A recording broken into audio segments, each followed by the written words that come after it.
Hey guys, welcome to another fun and exciting episode of Prepper Talk Radio with Scott and Shane. I won't even mention that other guy's name because he's not here, and he won't know otherwise. He'll be on later. But we're excited to bring you another fun and exciting episode of the World of Preparedness. And this episode today is brought to you by our YouTube channel, which has been growing by leaps and bounds. We're excited. Make sure you hit over there on YouTube, subscribe. Going there now. Away a Jase Medical kit. It is the 5 essential antibiotics. They go through a full medical work with you to see what, like for me, I have an allergy to a certain medication. They didn't put that in there. It was fantastic. You can get one and use the code PrepperTalk to save $10 on yours, or you can just go subscribe to our YouTube channel and have a chance to win that. And there's also going to be a chance to win a 5-ounce silver bar. We're only 95 people away, people. I know. It's unbelievable. Share it. It's moving a little bit. As our other YouTube followers would say, how is this not 10,000 followers already? We appreciate that compliment. It's very well liked, very well received by us. Yeah, we're just grateful. As you guys know, we've been doing this off and on for almost 7 years. Mm-hmm.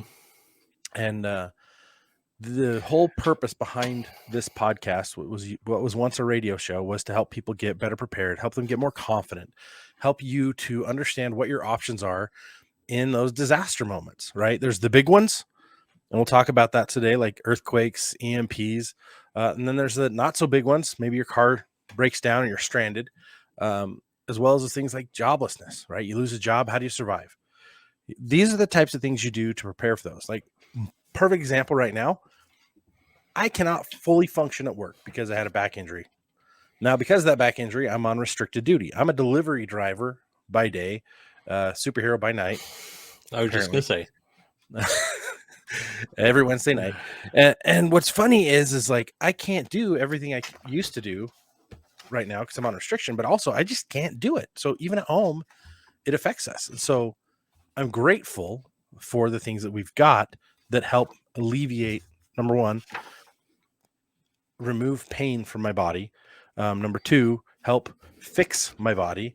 And also number three, like, we don't have to go out. We've had some snowstorms lately. We don't have to go get everything right then at the grocery store because we have extra at home. We've been slowly stocking up so that we don't have to make the weekly run to the grocery store.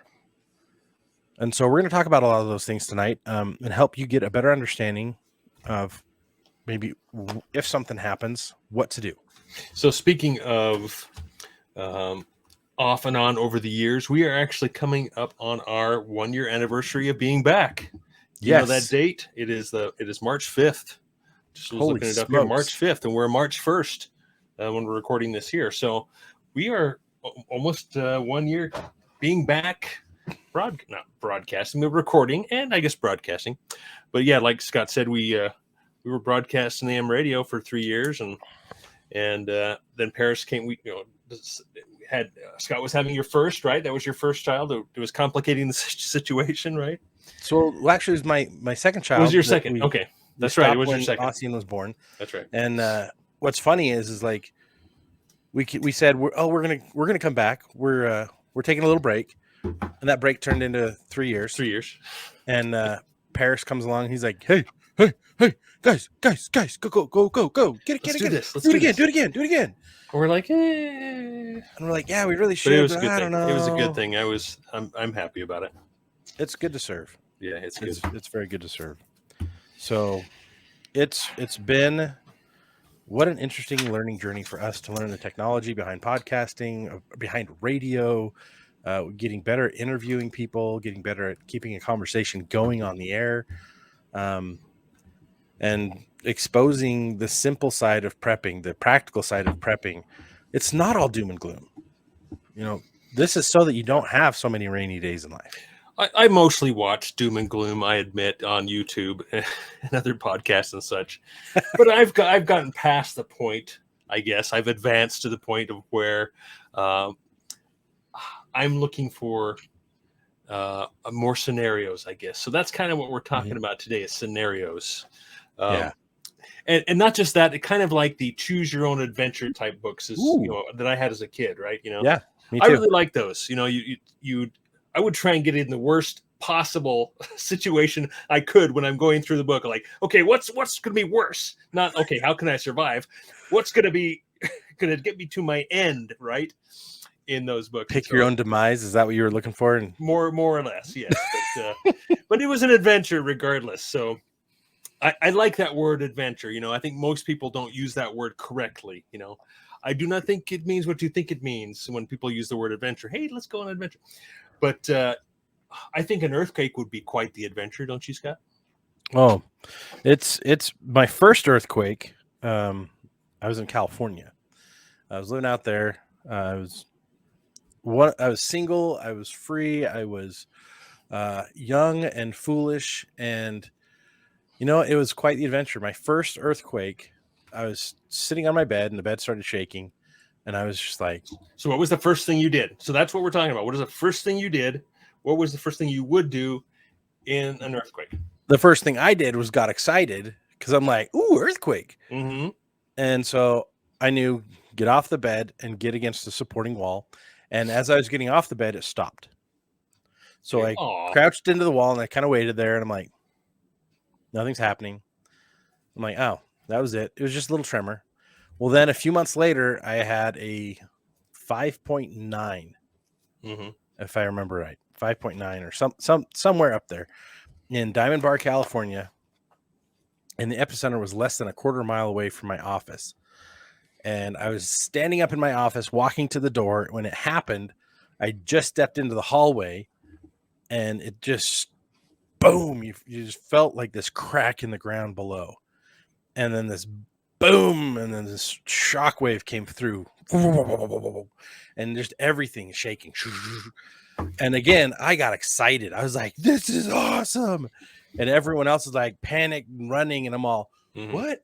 And See, it's like, about mindset, right? It's really about mindset.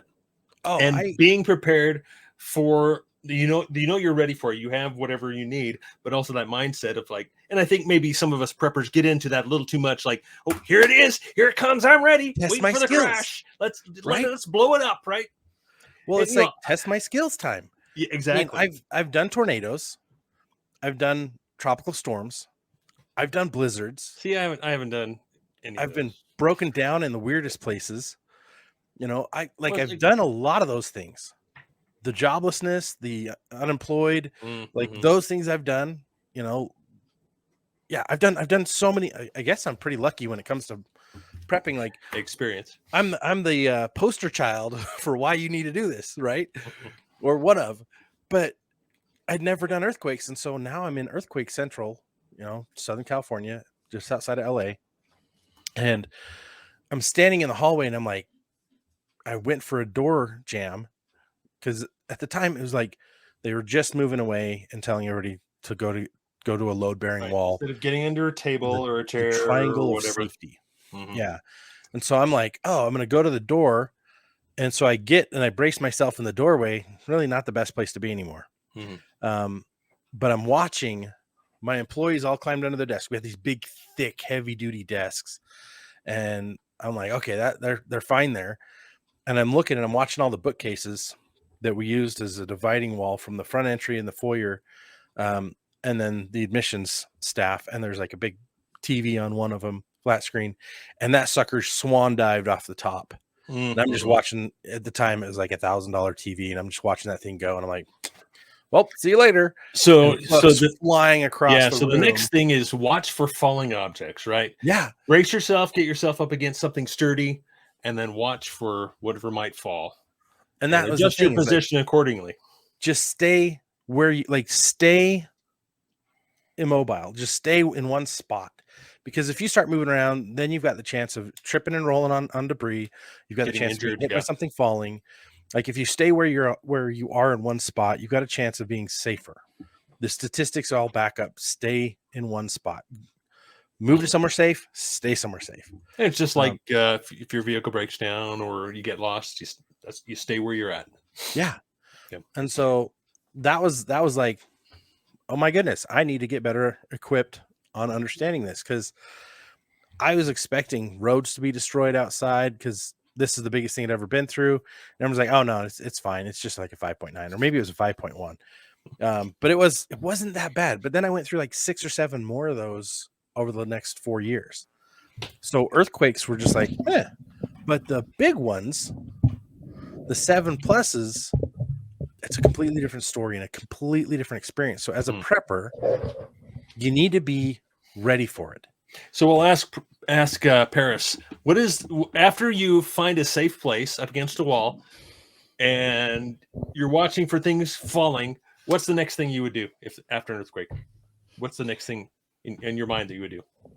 So I would make sure that I was actually in, the thing about being up against the wall is that you want to make sure that you find yourself in a pocket after anything collapses. Like if the roof collapses, that you find yourself in that pocket. And so you want to just make sure. I would first check to make sure I wasn't hurt, that I didn't have some kind of injury that I needed to worry about. Good and my next thing is if I'm in the pocket, I'm alive, I don't have any serious injuries, I can function, I'll check all my toes and fingers, so to speak, wiggle everything. That's an EMT thing. You do a self-exam, you're looking for blood, right? You're examining, you're touching your legs, you make sure you're good. If there's any question, right? Yeah, the next thing I would do after that is immediately where are my kids? Where's my wife? Where's the family? That's probably the first thing I would do after making sure that I was safe. Because at the end of the day, if you jump up really quickly to go and your ankle is broken, you just made your ankle worse, so it's important. Or if it's stuck and you don't know it and you just went and lurched forward, now you dislocated something, or you make your own personal injury worse. That's not going to be productive. Yeah, as an EMT, basically one of the things when you're assessing someone is you lay them down, put them in a recovery position, don't allow them to move, wait for paramedics to get there to immobilize them properly in case they're injured. So yeah, don't move, don't aggravate any injuries. And then I think after that, like you say, where's the family? And then I think right up there with that is get the water turned off, get the gas turned off, get the power turned off. Right? Stop. Because that not can be, necessarily, depending on the magnitude, right? Depending on the magnitude. Yeah. So I learned this with CERT. I learned this. Only shut the gas off if you smell gas. Okay. The system, and if anyone's listening to this, it does this. I got reprimanded, so correct this reprimand if I'm wrong. But you don't want to turn your gas off unless there is a leak, because the gas pipeline system is set up that if you turn off all the gas in a certain area, it will overload the system and you won't be able to turn it back on because it'll seize those mechanisms. But I mean, too many people are turning off their gas or something. Yeah, and this guy that reprimanded me actually used to work for the gas company here in locally in Utah where we live, and he was on the national committee, and he was like, no, when disasters happen, only turn it off if you smell the gas. And I'm like, even out of a safety, like if you don't know for sure, he's like, if there's a fire in the house, turn it off. If you smell gas, turn it off, but don't tell everybody in the neighborhood to go turn off their gas. Like, interesting. Okay, good to know. But he's like, absolutely turn off your power, absolutely turn off your water until you can do a full assessment of the house and see if it's still safe to inhabit. And something important about that is to know, if you're going to turn off your power, do you know how to turn off your power? Yeah, exactly. If you're going to turn off your water, do you know how to turn off your water? So practice ahead of time, or at least know where those places are. A lot of times it's kind of funny because you'll be in your house, you'll see the panel in your house, and you'll think, oh, there's the panel for my house. Go switch that off. Well, that's the inside panel. There's an outside panel typically in some place, especially in California. I remember I haven't actually. I don't know where my outside panel is here in Utah. Paris. I can call my own advice. I knew exactly where it was outside in California. I need to go double check that here. But you got to double check that panel right below. It's where so the best way to find it is go outside and look at the wire. Especially if you're wired above ground. If you're wired below ground, it's gonna be a little different. But if you're wired above ground, the best thing to do is see where the wire comes from the pole into your house, and where the wire connects to your house right below where your power meter is on your the back or the side of your house. Right? Yep. So I'm looking for. I don't have a main off switch. At my property. I have the meter, and then it goes in, and then it splits into 3 different breaker panels, and not one of those turns off the other. So I have to physically go and turn off each set of panels. Wow. Or break the little lock thing on the outside and pull the gas meter off, and that immediately, or not the electric meter off, and that immediately disconnects the whole house. And then I get fined and they get mad at me, right? Yeah. I'd rather get fined and be yelled at than not have, than have my house go up in flames. Yeah. Let me say, okay, let's make those first priority, right? One of the first priorities is, okay, we got to check on water, check on power, check on gas, not necessarily turn them off. Because if it's a minor, and water is no big deal, power is no big deal, but like you say, going it's here on the CDC it says professional must turn your gas back on. Okay, whatever. But I'm going to learn more about that because I've done that before. I know how to deal with that, but yeah, I'd always been told turn it off there. But this gives you the wisdom is put a wrench at your gas meter. Yep. Have a gas meter wrench always affixed to it, zip tie it to the side of that thing, just pop it off, use the smallest zip tie possible, just pop it off and turn off the gas if you have to. And if you're concerned, still might be a good idea to do it, but don't go run around the neighborhood telling everybody to turn off their gas, right? But you want to at least help go out and assess if it needs to be turned off, right? Yeah, absolutely. Because that's fire in a natural disaster. That's a big issue. If fires pop up all around the city, and the city utility, the fire department can't get to them all, that's big bad situation. Are twigs. They're ready to burn. Exactly. Dry wood, and they're all getting built closer and closer together. So those fires, it doesn't take much for those fires to just jump across the fence and infect the next home. Exactly. So, first, obviously, we've talked about assess yourself, make sure you're okay, check on the family, get them to a safe space, then turn everything off that needs to be turned off. Then you can start doing an assessment. I would actually personally wait on the assessment on my house. I'd get everybody to a safe spot. Yeah. And then I'd go check on my elderly neighbors next door if I'm at home. Right. So evacuate just for safety's sake, right? Yep. Until you can assess. Yep. And then, maybe just like in an airplane, you want to make sure you have the airbag, the air on yourself, the oxygen on yourself before you can go help others. Yeah. So get yourself safe, your family safe, and then move on. I think a good way to define a safe place is just some place that's clear from debris as much as possible. And that might be just go out into the middle of the street in front of your house. It might be go to the park across. You don't necessarily go miles and miles and miles. Like we're just talking about, get to a place where there's minimal debris, if any, and kind of set up camp, or so to speak, in a safe place like that, that's close. Yeah, so watch for out us, for what's our overhead. family's plan is if the car is clear of debris on the outside, sit in the car. Nice. Go get in the car and pull the car into the street if we can. That will make sure we're more clear from trees or any other debris. I mean, homes, you're not going to have to worry too much about falling debris other than trees, tree limbs and stuff like that. That could be your big issue. Not going to worry about falling birds because it's a different scenario. But in this scenario, like pull the car into the street, make sure it's okay. I'm also a block captain, so I have 3 houses I have to check. My 2 next door neighbors, one of them is elderly and they have mobility issues, so I'd be over their house first.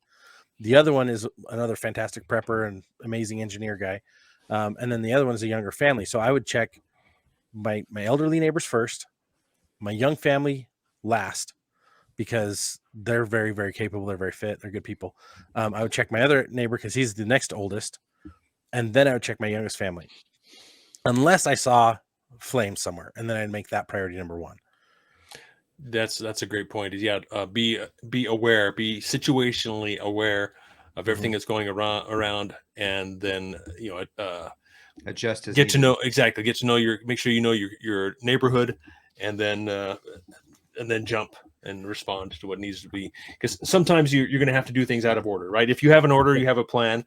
Sometimes you're going to have to adjust that plan and be ready to adjust. So I was just looking here on usgs.gov. It does say, shut off main gas valve only if you suspect a leak because of broken pipes or odor. So I'm still curious as to the actual why, like you're saying there, Scott. Yeah. Well, the other thing you can do, like depending on where you live, you guys, listeners, make sure you're checking with your city's website because they typically will have an emergency preparedness section and have a family emergency handbook. Yep. For example, like mine, I go to My website is bountifulutah.gov/emergency preparedness, blah, blah, blah, right?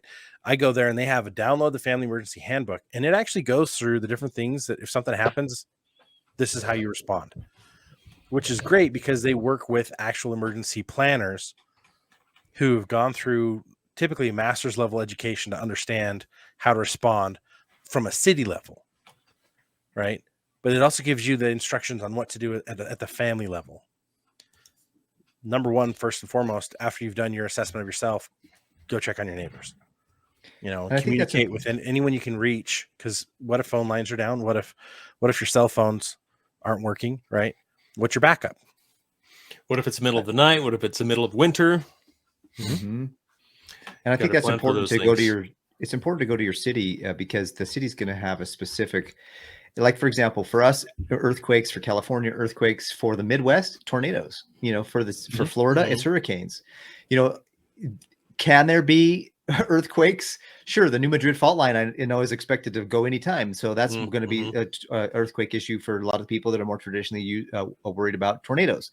So in your city's website, it's going to first show you the most obvious or the most likely emergency to happen in your area first, and then you go from there out from that, because there's most emergencies have a pretty standard process, whether it's a earthquake or whether it's a tornado, or whether tornado is a little different. I don't know how many other emergencies we're going to get into and kind of discuss, but you want to know, like flooding.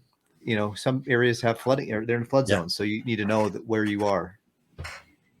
Well, it's like where I live, we don't have a big issue with flooding where I live, but a quarter mile to the north, there is. Actually, not half a mile to the north, there is, right? That's where a lot of the water is going to come down. There's a couple holding ponds, I guess you will, near there as well that could go down below and knock out some of the houses below that. So it's like, be cognizant of those things around you. Be aware, like where does, for example, sewer? We're on the downhill side of the sewer line, and so we're still high up on the hill, so we could still technically use our sewer if it's intact, right? But it's going to affect somebody somewhere down the pipe until it no longer does, and then it'll eventually back up to us if the systems aren't working. So my big things are, number one is have a good backup shelter if you can't leave. Have fantastic communications plan no matter what. Shane just did a video on the GMRS radios.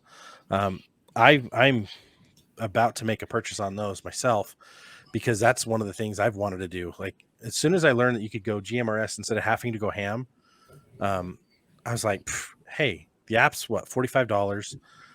You can have up to 10 radios on one license, and there's no test. So it's like, get it, give everybody in the family a radio that's within distance, and that way you can communicate. And yet another great example of the government butting in where they shouldn't be allowing us to use our natural rights for a fee. Right? Thank you so much. Anyway, no, you're right, Scott, with communications that way. But you know what? I'm actually going to get a bunch of CB radios. Smart. Because you can still get, I think it's 4 watts. They're going to have very similar range of the GMRS. No fee, no test. Like, what's the power consumption on a CB? Well, it's 4 watts, so you still need a sizable antenna. More so, but that will get you more distance as well. So that's kind of the way I'm leading, is handheld CBs. Smart. Only 19 channels versus hundreds, right, with GMRS, or okay. And that's the thing with the GMRSs.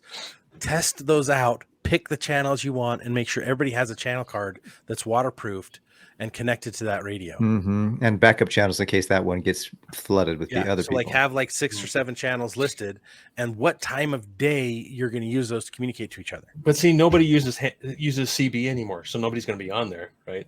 Unless you're near the freeway. Unless you're near the freeway, right? Yeah. If you're near the freeway. But I don't think there's still going to be a whole lot of traffic. During that kind of thing, it'll probably quiet down on the freeway, anyways. Anyway, that's just my 2 cents there on communications. And talk about pretty much across our valley here, probably with CBs, with a little bit of luck. But, okay, so say you have that earthquake scenario and you've got an injured family member. What would like, and it's like bad, like maybe someone like broke a femur, life-threatening, yeah.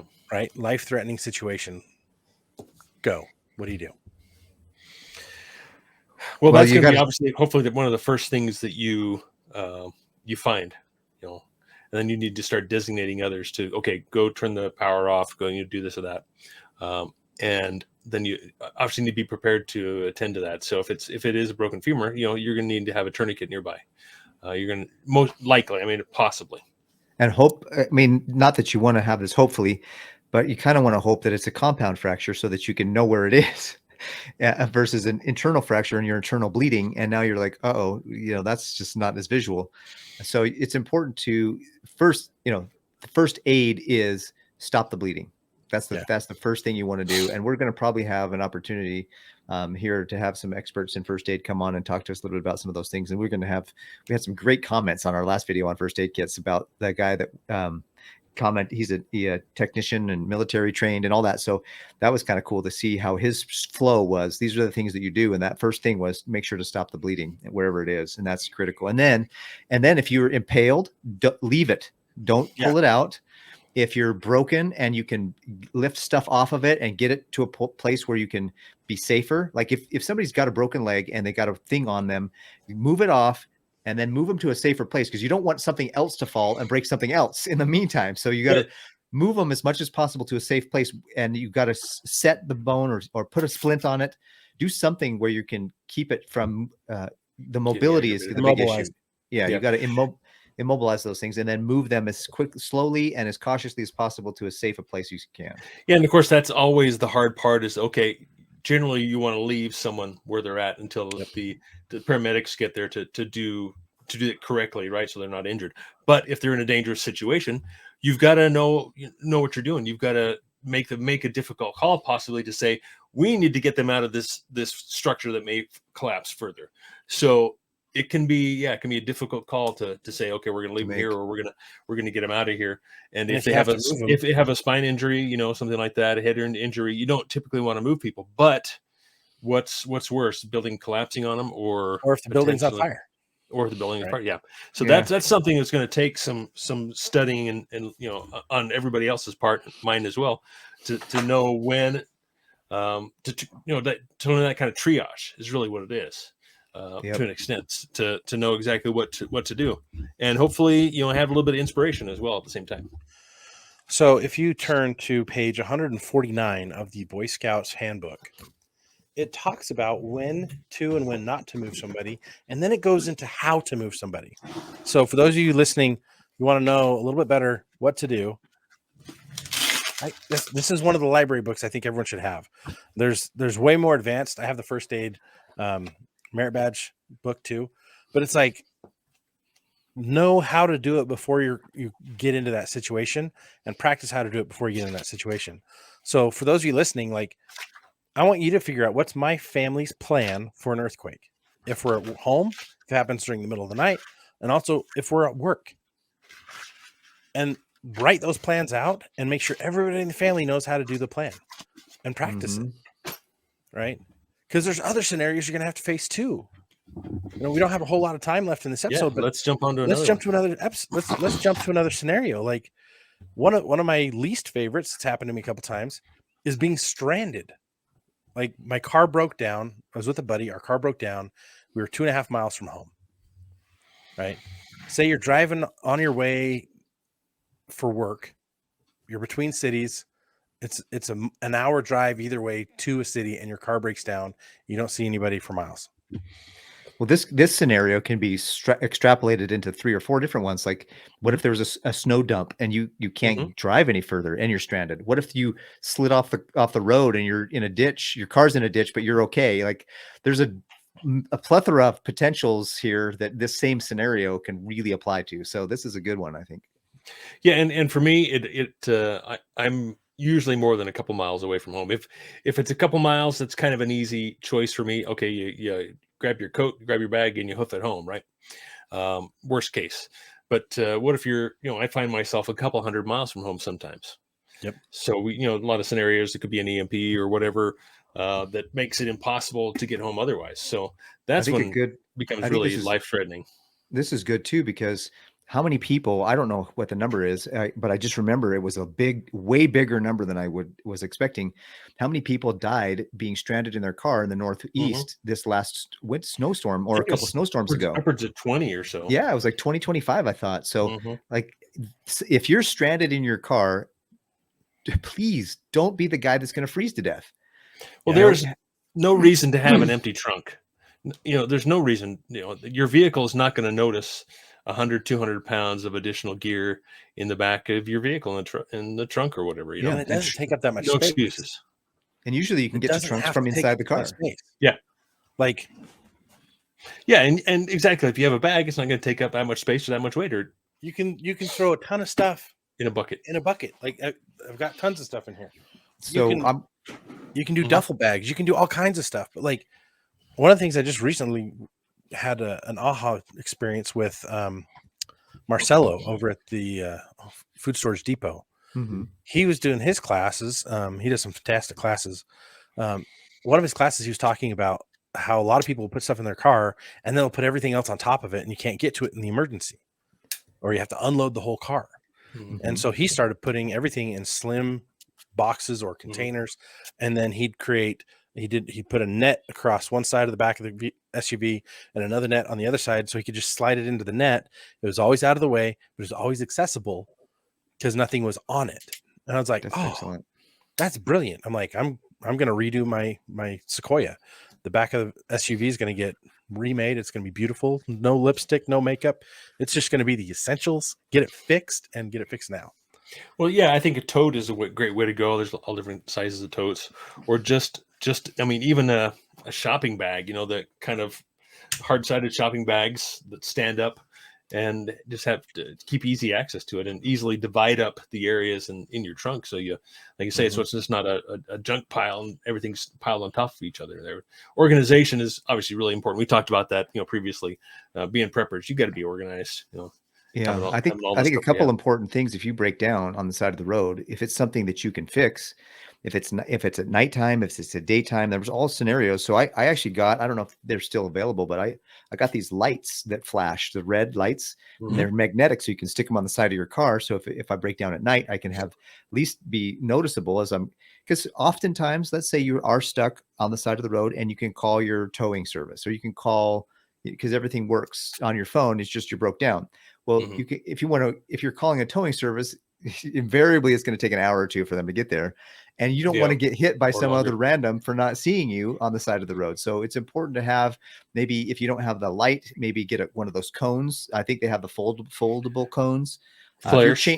Flares. If you're changing your own tire, make sure, like Scott, you shared this the other day, like have a jacket, one of those reflective jackets. Reflective vests. Have a couple of them in every car. Do you know how scary it is to change a tire on the side of the freeway? Yes, I do. It's terrifying.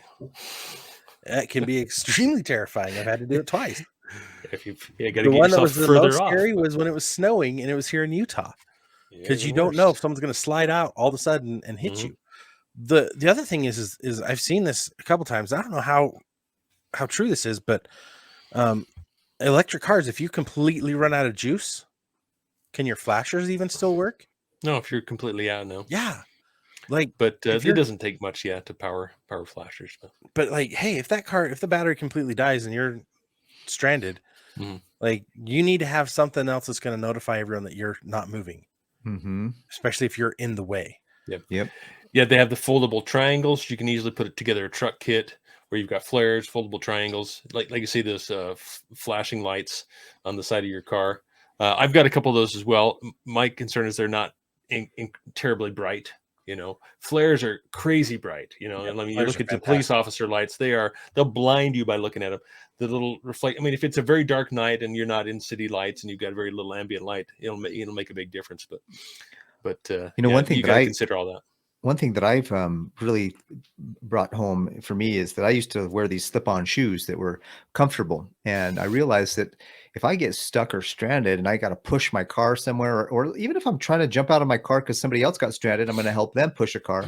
I'm not going to have the support that I need. So one of the things that I'm really feeling like doing is, obviously since that, I try not to wear those shoes as I go out in the world. I wear my good, strong tennis shoes, but I think a good pair of solid shoes as a part of your kit in your, because if you're a woman and, or a man, especially women though, with high heels or whatever, you got to have another set of solid shoes in case you got to hoof it out of there.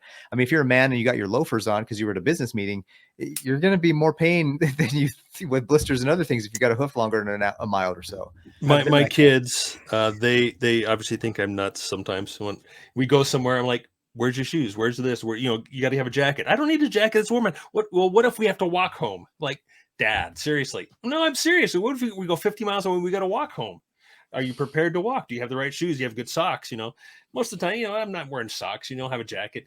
You're not prepared for those types of things. But when you're in a car, why not? You have the place to put it. It's not like you're hiking with it, so put it on a bike or anything. Like you say, throw some good shoes in there. Have a little bag here's my bag that just has some extra clothes for winter. And that's when winter comes around. I stash some cold winter clothes in my truck, just in case. One of the best. Yeah, be prepared to walk home wherever you go. One of the best is actually ponchos. If you take wool blankets and turn them into a wool poncho, boom, that'll help keep them warmer.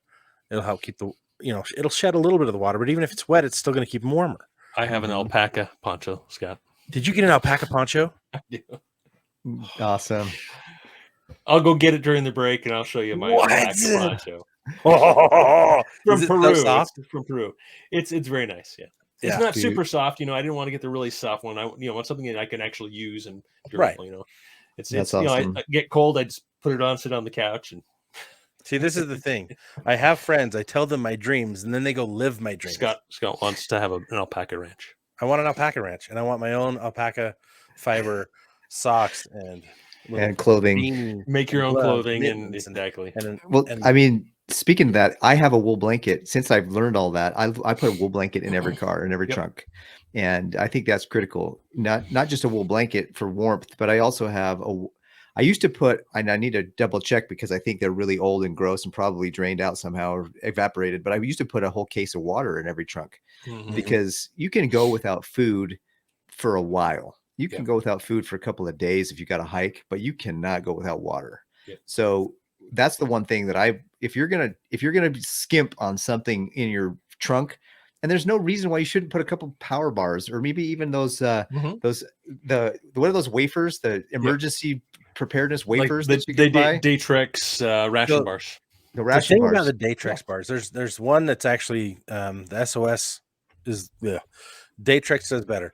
SOS has really plugged me up. I tried it for 3 days and not a good experience. Daytrex didn't do it as bad, but the Daytrex ones, they actually tasted more like a sugar cookie. Yeah, I tried them at my local place here. They were so good. They're so good. And I'm like, okay, this works. And I did a 3-day experiment on them. Didn't get plugged up, but I wasn't feeling the best, right?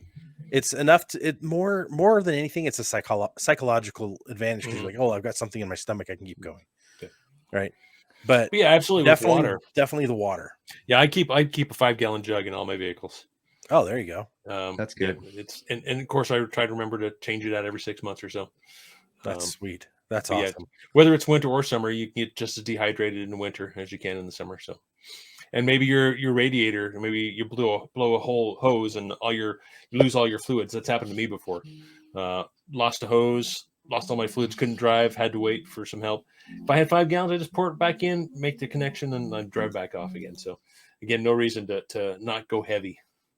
I go very heavy wherever I go. And that's wise. Like, everyone that has the little tiny cars, you'd be surprised what you can put in there.